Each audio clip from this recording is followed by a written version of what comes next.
जय हिंद दोस्तों, स्वागत है आप सभी का सुपर सेंचुरी परिवार में। आशा करता हूँ आप सभी अच्छे होंगे।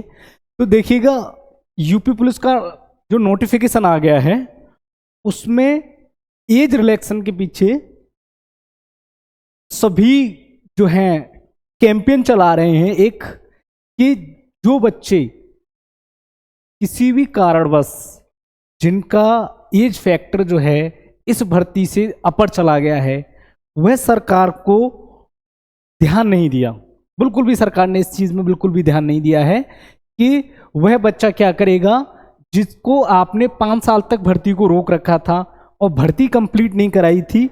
उस बच्चे के आंखों में आंसू तो देख सकते हो आप सभी, जो भी सरकार चलाने वाले हैं।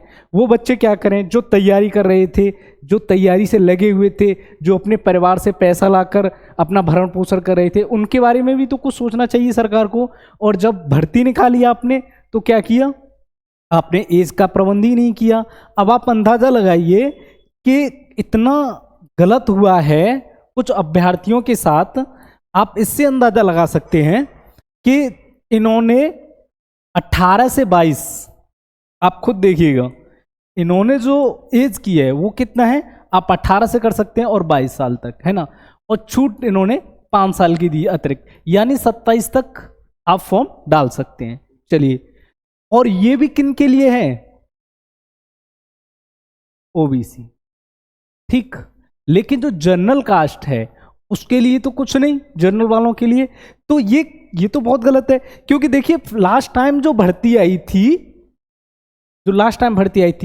वह आई थी आपके 41,520 भर्ती जो आई थी, उसके थोड़े सा डाटा देख लीजिए कि ये भर्ती कब आई थी।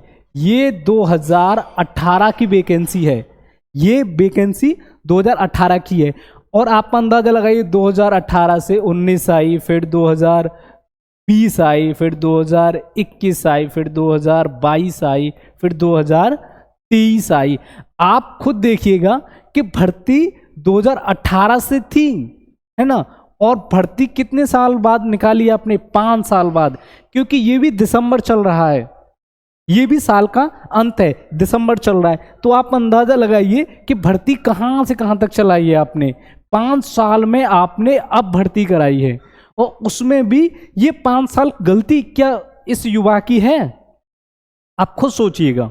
आपने भर्ती निकाल दी, चलो अच्छी बात है, सही किया आपने भर्ती निकाल के, लेकिन जो 5 साल के गैप किया वो गलती तो आपकी रही है, कहीं ना कहीं आपकी रही है। बीच में चलिए 2019 में कोविड आ गया, है ना, कोई दिक्कत नहीं है, कोविड आ गया, एक वैश्विक महामारी थी, इसमें किसी की कुछ नहीं चल सकती है, गवर्नमेंट भी कुछ नहीं कर सकती है। लेकिन उसमें तो युवा बैठा था, उसमें क्या करता है युवा, बताइए, उसमें तो कुछ नहीं करता था। लेकिन आपने वह उस पर भी ध्यान नहीं दिया, कोविड वाले पे। तो कम से कम आपको ये 5 साल ऐड तो करनी थी, कम से कम। ये जो 5 साल जो आपने निकाली हैं, कोविड तो अब 20 में कंट्रोल हो गया था ना, फिर 21, 22, 23, ये 3 साल में आपने भर्तियां नहीं निकाली, कि टेंडर नहीं लिया कंपनी ने, या कंपनी तैयार नहीं है। चलिए, फिर टेंडर भी ले लिया और आपने 2023 में भर्ती भी निकाल दी यूपी पुलिस की। तो उसके बाद भी तो आपको देखना चाहिए कि हम जो पहले जो बच्चे तैयारी करें, अब वो क्या करें।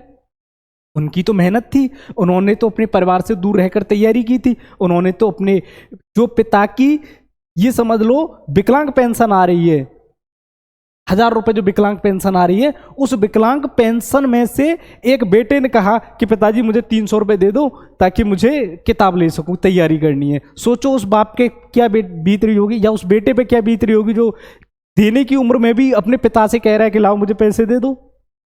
थोड़ा सा सरकार सोचे इस मैटर में, है ना। ये तो बहुत गलत है ना। तो प्लीज मैं आप सभी से यही कहना चाहता हूं कि एक अभियान चलाइए, सरकार को ये बताइए। आप सभी जितने मिलजुल कर जब सरकार को ये बताएंगे कि ये बहुत गलत हो रहा है, जो भी युवा हैं जिन्होंने मेहनत की है, और अब जब उनकी मेहनत की परीक्षा लेने के लिए बारी आई तो आपने उन्हें बाहर निकाल दिया। देखिए, वो टेस्ट में बाहर निकलते हैं या रिटन में बाहर निकलते हैं, कोई बात नहीं है, उन्हें संतोष हो जाएगा। लेकिन आपने तो उन्हें अयोग्य घोषित कर दिया ना। आपने क्या घोषित कर दिया, आपने तो अयोग्य घोषित कर दिया उनको। ऐसा नहीं है, ये इस तरीके की चीजें नहीं चलेंगी। आप अयोग्य घोषित मत करिए। बच्चों को योग्य घोषित कीजिए, उसके बाद उस पर रिटर्न निकले ना निकले वो उसकी तैयारी है।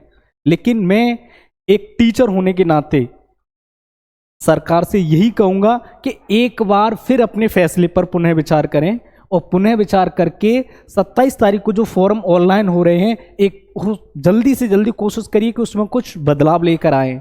और इस मुहिम के साथ हमारे चैनल के साथ जुड़िए, सुपर सेंचुरी परिवार से जुड़िए, और हमारी पूरी टीम उन युवाओं के साथ है जिन युवाओं की एक सपना था वर्दी का, लेकिन आते आते समय वो सपना खत्म हो गया।